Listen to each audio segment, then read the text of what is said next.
Welcome to today's session, where we are thrilled to have Kim McCleskey, and she's joining us with over 30 years of experience in the dental industry. And Kim truly has seen it all, from her early days working in dental practices to her current role as practice transition consultant for professional transition strategies. Kim truly does have a deep understanding of practice transitions, and you have to combine that with her certification as a professional business coach that makes her a really invaluable resource for dental professionals looking to navigate the complexities of growth and transition. And today, Kim is going to share some insights on building sustainable practices. She wants you to understand the dental service organizations, the DSO model, and how to align your personal goals with the right partnership for success. Let's get started. Hi, Kim. How are you today? Hi, Lorraine. I'm doing great. It's so good to see you. Yeah, thank you again for making time to do this. I know you're a busy lady. You're a broker that's just sort of all over the place. Are you constantly on planes? I am. I'm catching one here in about a couple hours. Yep. Yep. Yeah, and I think it's so incredibly important that you take time sort of out of that day to day I gotta do, and just sit down to sort of speak to a broader audience and saying, I'm really passionate about what I do, and I'm excited to share who we are and what we do and how we differ from all the others out there. So maybe first, before we start that part, uh, Kim McCleskey, right? Great. Yep. Is it Irish or Scottish or? It's Scottish, very Scottish. I always say that if it's just all ease and you really have to smile when you say it, just say McCleskey. McCleskey. Yeah, there's no other vowels. That's it. I love it. Absolutely love it. Well, being from Ireland, I'm originally McCartney, so happy to Ah, speak. Well, and I find out, I'm actually not Irish at all. I'm actually Scottish, but thinking you live in Ireland, I think you're Irish. So I just had to just say, love the that's name. awesome. I'm hoping Awesome. everybody remembers it's McCleskey, and I love it. There you go. And you So tell smiled me when more you said it. about your company. Tell me more about what you do, and certainly share your passion about how you're different. Oh, thank you. Yeah, I think this is probably one of my favorite things to talk about. I've been in dentistry for like 35 years, and I feel like I've seen the evolution of just the landscape, right? How it's changed and how brokerages have changed. And about 10 years ago, I was working with a lot of brokers, and so on the buy side. And so I got an opportunity to talk to, a lot of them and see how they worked. And I mean, I always remember thinking something was missing. Hmm. Something was missing. And I felt like I could hang in this arena. And fast forward to about going on 5 years ago now, my good friend Kyle Francis, who started Professional Transition Strategies back in, I want to say 2007, 2008, something Mhm. like that. Um, he approached me. There's just a season of my life where I was in a transition myself. And he was like, "You need to come work for me." And I was like, "I need to understand who you are." I know him. But how do you do business, right? How do you work with clients? And at the end of the day, I could not be prouder of the company that he has created and the culture that we've created inside PTS, because his leadership and his desire to serve our dental clients and our community is just like, that's what drives him. And Mhm. so essentially what makes us I think that makes us extraordinarily different in a lot of ways. But we are, first of all, we're a national company. We're not regional brokers. So that's why I'm on planes all the time. And he out of the gate said, "Hey, we should get paid when you get paid. Mhm. We're going to do that valuation for free. It's a third party independent valuation of a business, Mhm. right? And so we do that at no cost to them because we want it to be unbiased. We take practices to market at no charge to the seller. We also only have a 30-day listing agreement, which means Mhm. Basically, it just renews every 30 days, unless they want to fire us if we're not performing, if we're not, helping them meet their goals, their needs. And then, whenever we find the right buyer, we have a closing, and then PTS gets paid.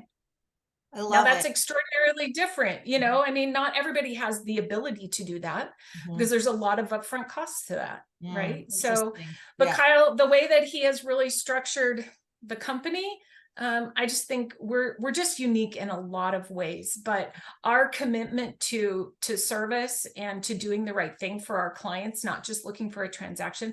And I'm not saying that all brokers do that, but that's definitely out there. And I've seen it myself. I've seen lots of sellers be, really pushed and coerced into going a certain direction. And that's not what we do over here. We like our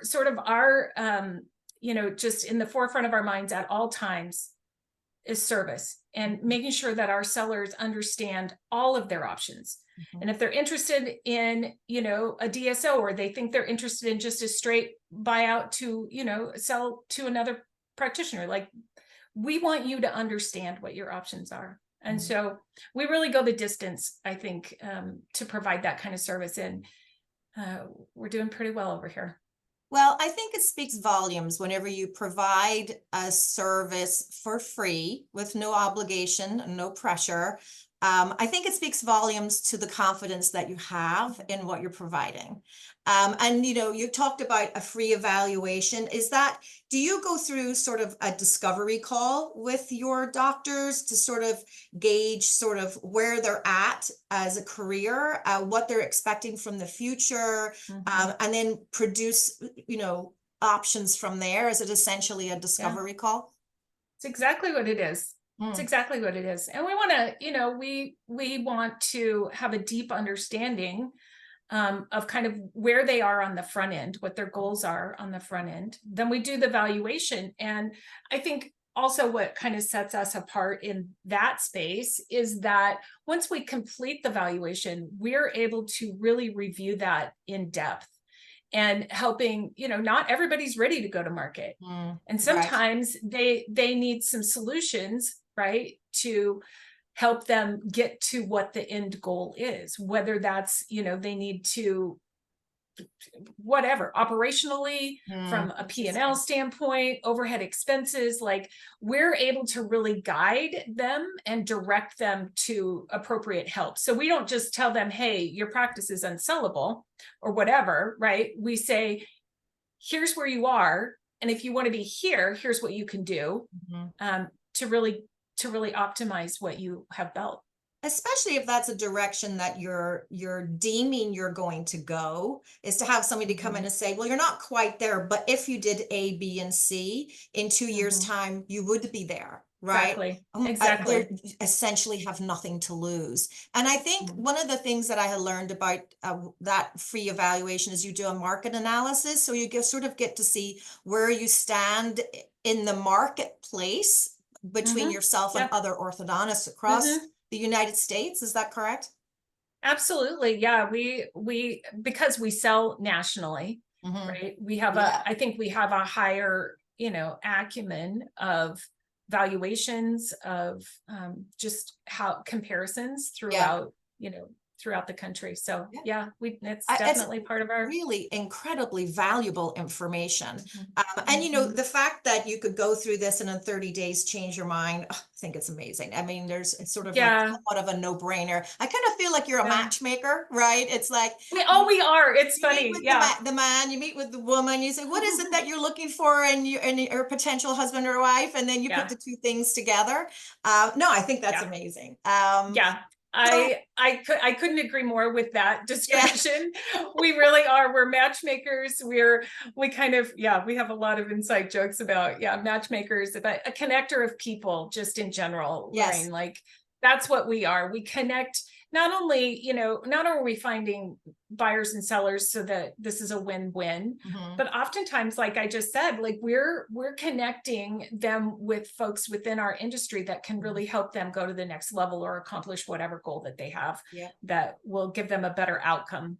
There's lots of webinars about, working with a DSO and but at the end of the day, it is, you know, hiring an expert that sort of lives and breathes and can sort of put their wing around you a little and give guidance. I mean, there's so much value that comes with that. But I would really love to talk about that DSO world. Sort of, where did it come from? Has it been around forever and I just didn't, I was clueless? I mean, I Yeah. feel that it's everywhere today. Yeah.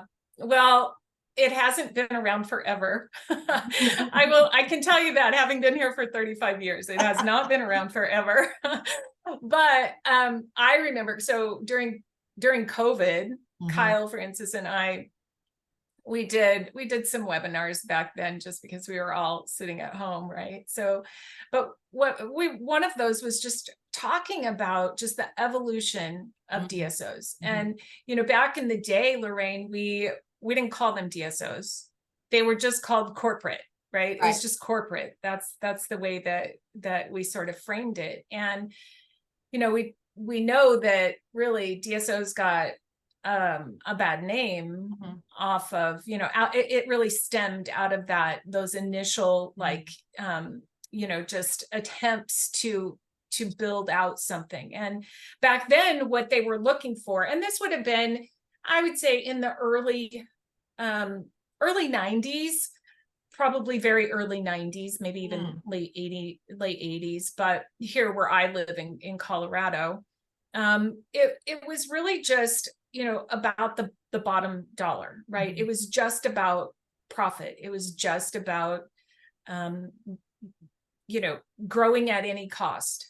It was about, that's what it was. And so within that, you know, dentists were really not valued. Team members were not highly valued. They weren't treated well. They weren't paid well. They weren't trained well. I mean, it was just this concept of growth that just, you know, they were just missing that one really important component, people. And putting people over profit really, I think, was just and continued for a very long time. I would say a couple of probably decades of just, you know, hit and miss on like, what are we doing wrong? And there's people losing their investments, and, you know, just a lot of risk when you have attrition of patients and team, and, you know, like, it's just hard to keep this going. And now what I think we're seeing, and what I'm experiencing with a lot of these groups that we transact with, is they have decided, and there's been a revelation, that without the people, without the, you know, without the relationship piece and the culture piece of a business, like, your investment is at risk. Yeah. And so they've done a real 180 with a lot of these groups. I think are doing such tremendous you know, work, because the DSO space is not going anywhere.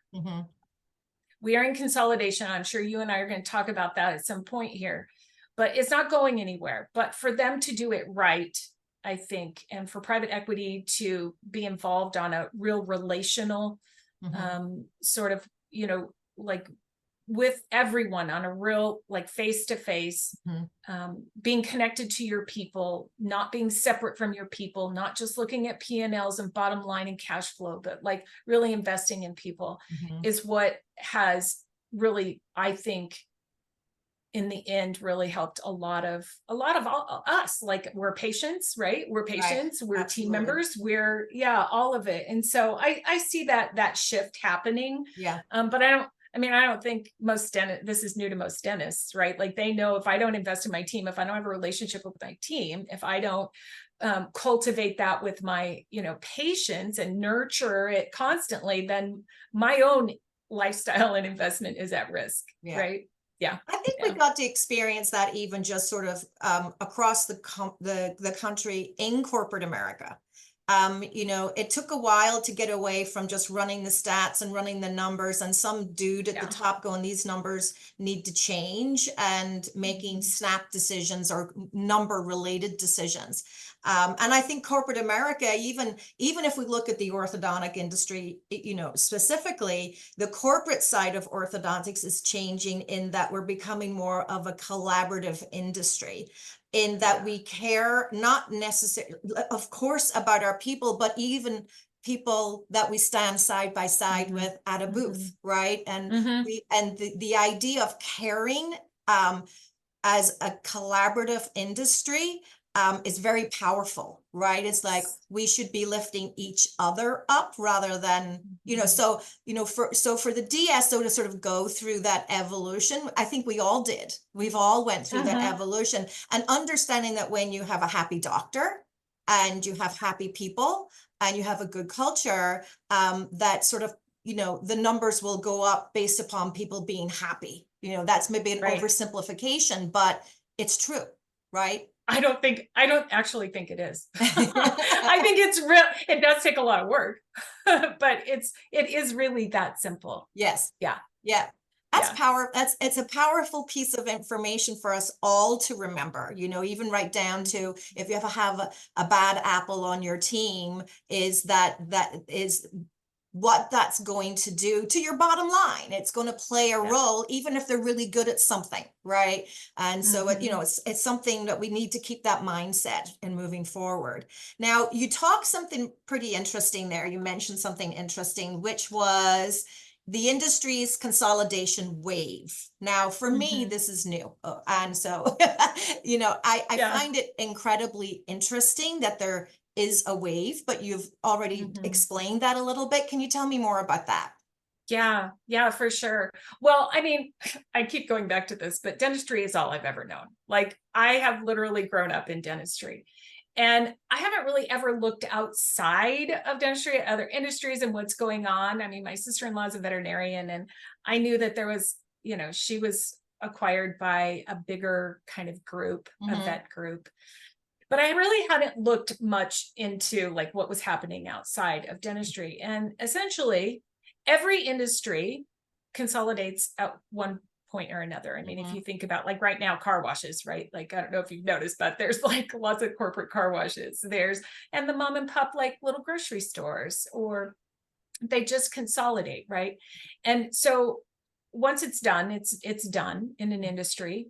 And so that's really where we are right now. We're in a consolidation wave, if you will, and there's a lot of sort of comps to compare, our industry in dental to other verticals, either in healthcare or what have you, but they all sort of pace and trend in very similar ways. And so for us here in dentistry, and how private equity affects that consolidation is also very similar, which was really interesting to me. Like you said, like I didn't know about this world until I started like firsthand experiencing it. And so, where we are right now is really about halfway through consolidation. And so expected to get somewhere around 65 to 70% of our industry will be, ran by private equity. Some variances there. I think, there's a lot of group dental run groups, right? Dentist run groups, orthodontic run groups, but there will be a consolidation, and we're about halfway through it now, is what it looks like to us. And so expected to have probably another 5 years or so until we hit sort of that, that threshold of, 65 or 70%. So there's still a lot of activity happening in the OSO DSO world. And there's just it's very interesting and quite honestly not very complex. It's just like, this is the way it goes. And there's sort of timelines that private equity really operates under. And so I'm sure you've heard the 3 to 5 year work back situation that's typically in a deal structure. And that's for a very specific reason, because within that time frame, they expect to, go to market and be acquired by another group or another private equity. it sort of makes me think about if I was in that situation, similar to like when you buy a house, you want to buy it at peak market trend, right? You know, you want to be able to buy it low and have it gain value as quickly as Mhm. possible. And I would imagine you're in that same world where the market trend right now, if you can hit it before it reaches its peak and then it's sort of going to just sort of level Yeah. off.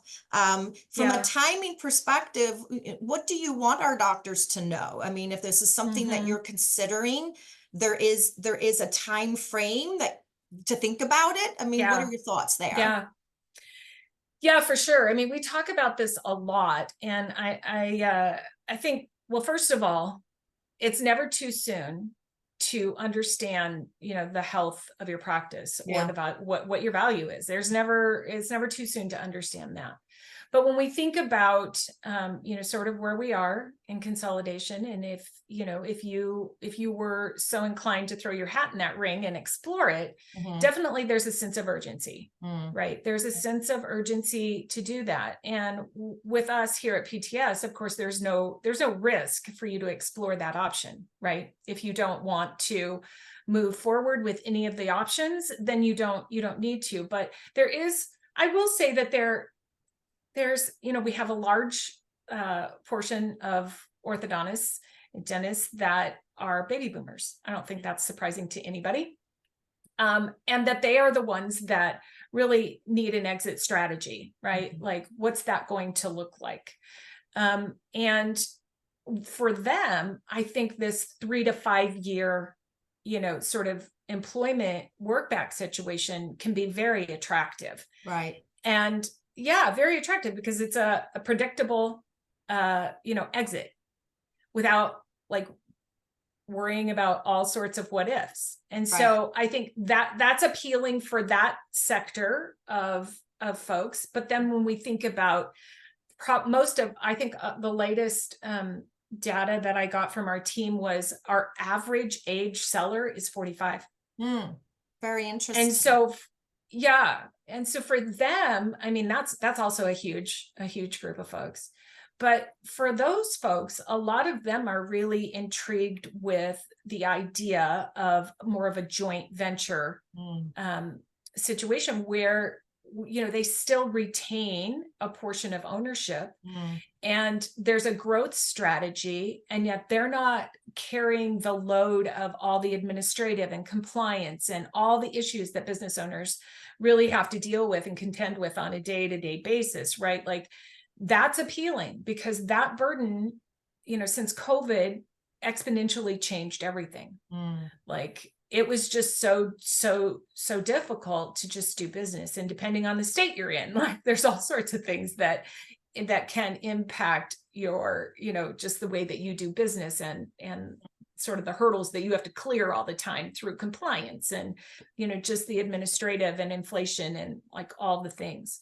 So it's appealing for those kind of situations. I think, have, from my experience, is just it aligns with not necessarily an exit strategy, but just a growth strategy, and then just kind of relieve them of all the burden of the Mm. administrative.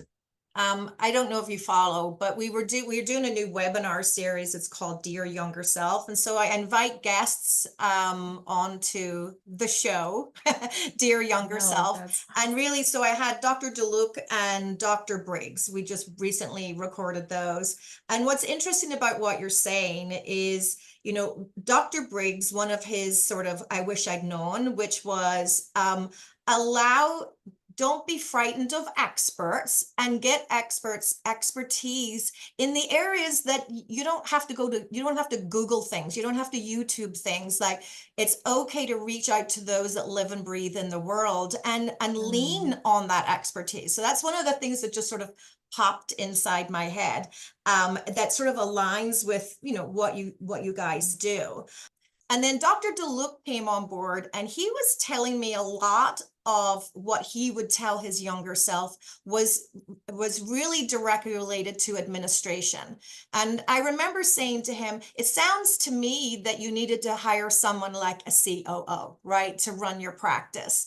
And he said, yes, that for him, that this was the biggest learning curve.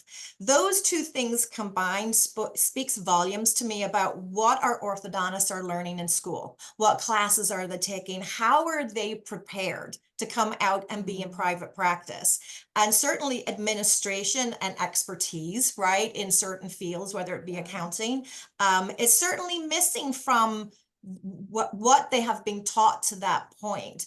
And I think that speaks volumes again to why perhaps 45-year-olds are going, yes, like this is something that makes sense to me, and also a reduction in risk, right? I mean, the risk of building something yourself or building something with guidance, expertise, and support is interesting to me as well.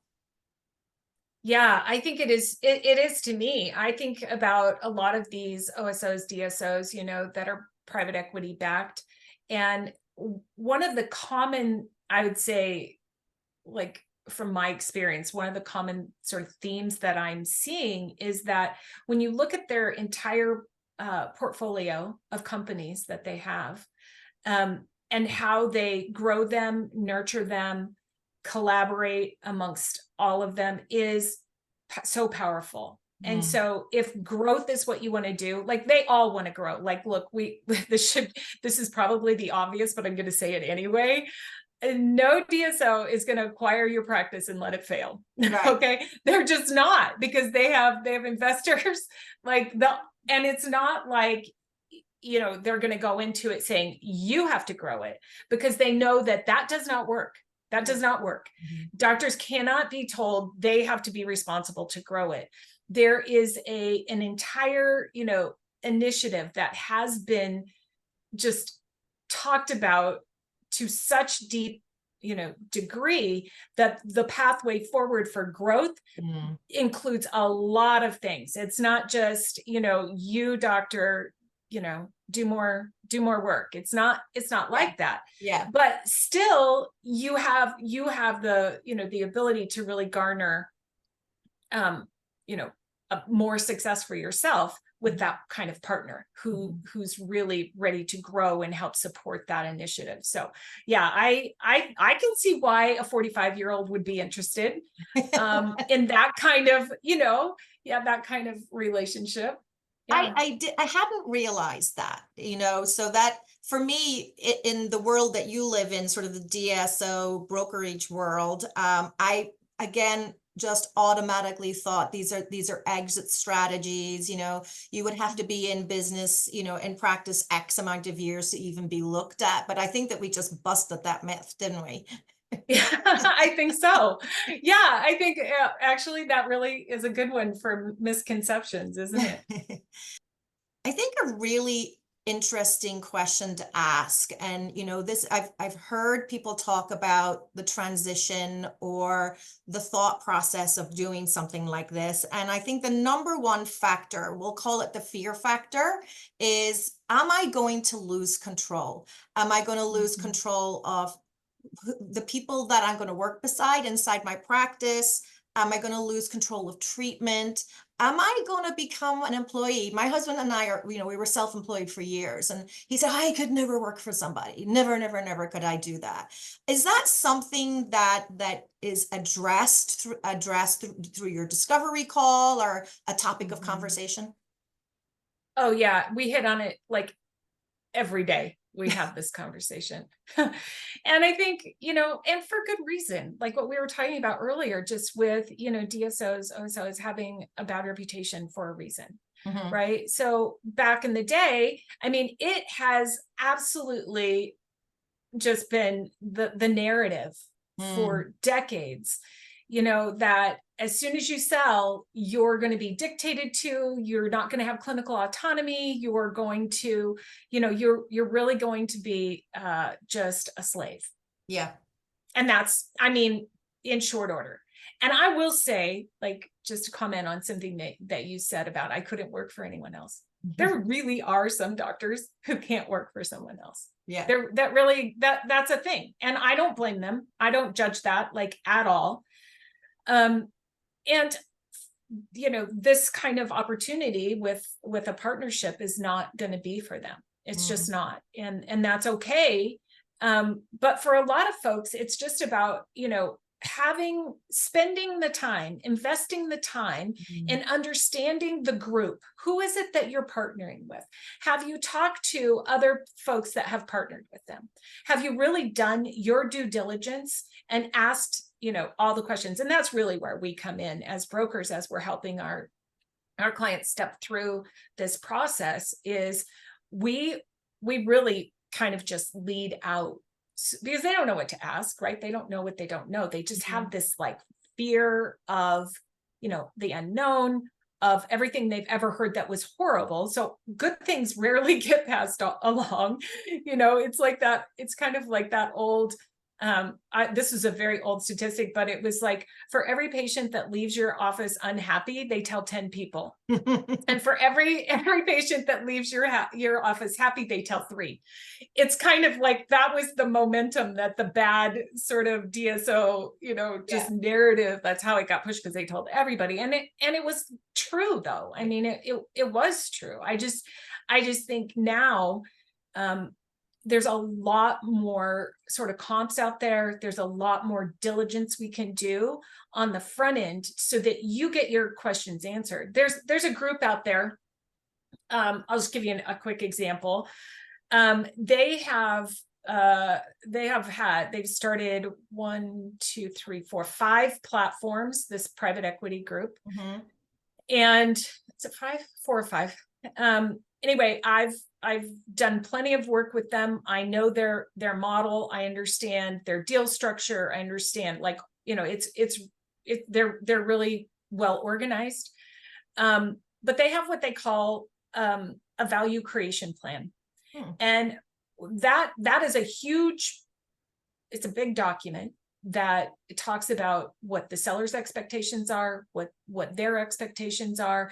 And it's this dance back and forth to create a document moving forward that the expectations have been set. Right. And so and I think, like, most of the groups that we work with have some sort of, process or document, of the same thing.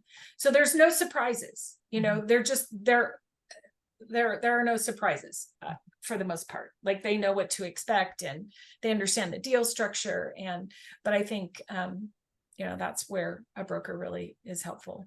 Well, you probably have, you have the knowledge of the grapevine, like sort of what's going on behind closed doors, right? Like, you're just sort of you're in deep into the industry, in the sense that if the company's not good, if the DSO is not good, you would know, and you would be able to advise, right? Of course, they're all wonderful, but if there's or a number of groups that no one should be looking at, but no one knows, right?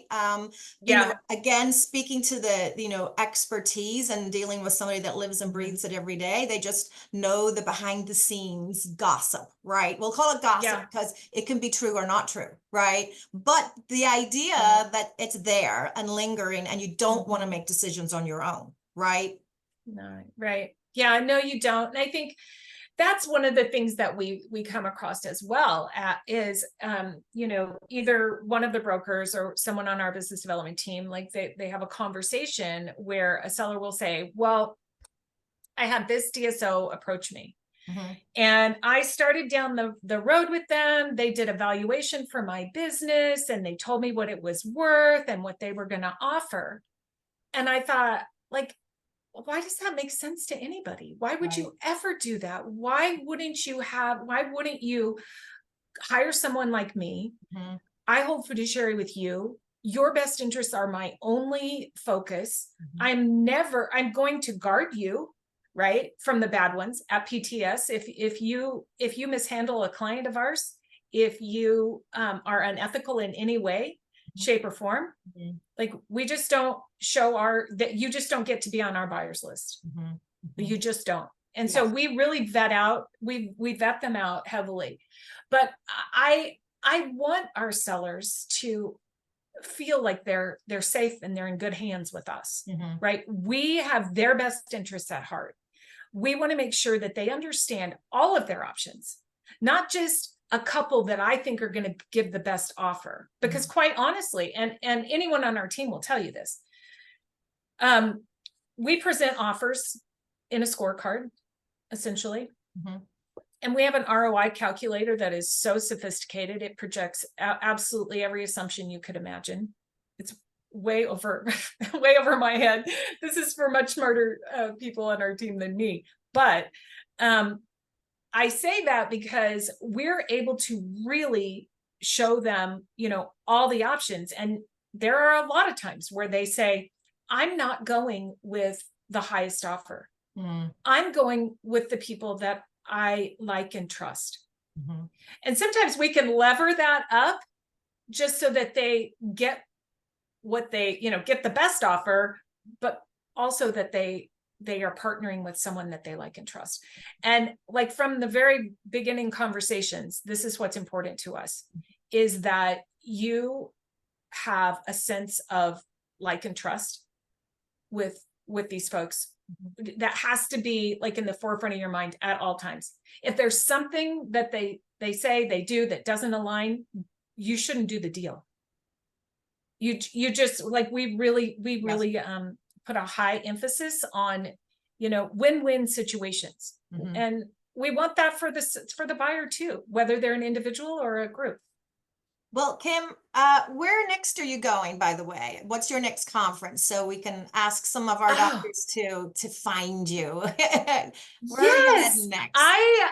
I next week, no, the 6th, I think, of September, I'm speaking at ADOM, the American Academy of Dental Management. No, they're managers. They're dental managers is what they are. Anyway, I'm speaking to the spouses there. So if any of our listeners have their spouses involved in the practice, they have different specialties and lots of speakers, but I'll have a booth. PTS has a booth and I'll be speaking there. And then, yeah, I think that's it, like up on in the forefront here. Like that's coming up in the next few weeks. And then where are you going later in the year? Is there any orthodontic conventions you're going to? So I'm going to Mother of Pearl and Orthopreneurs. Are you heading to any of those? I think we will, Ty and I will be there. Good. Yeah. Good. So that's a good place we need to face to face, because I'm sure we have not covered even 2% of the things that doctors, I'm sure, have questions that we haven't covered in this today. But the idea was to inspire, inform. You know, we didn't dive too far down a rabbit hole, but I wanted to at least give you a voice. That's something that I'm able to do, which I'm very fortunate that I can do that. But if someone wanted to get a hold of you, Kim, what is your email address? And we'll just make this so that it's part of people reaching out.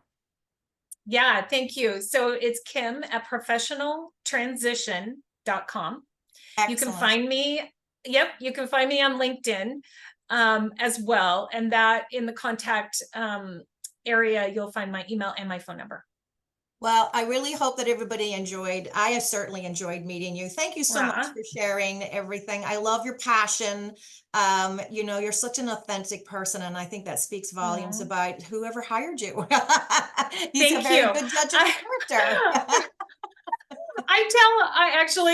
There's a whole team of me. So I think he just draws people that are like-minded to him. But I hope that we get a booth next to you at AAO. Me too. You're a lot of fun. Yeah. Thank you so much. Yeah, it was a blast. Appreciate it. Thank you. Thanks a lot. You too. Bye-bye.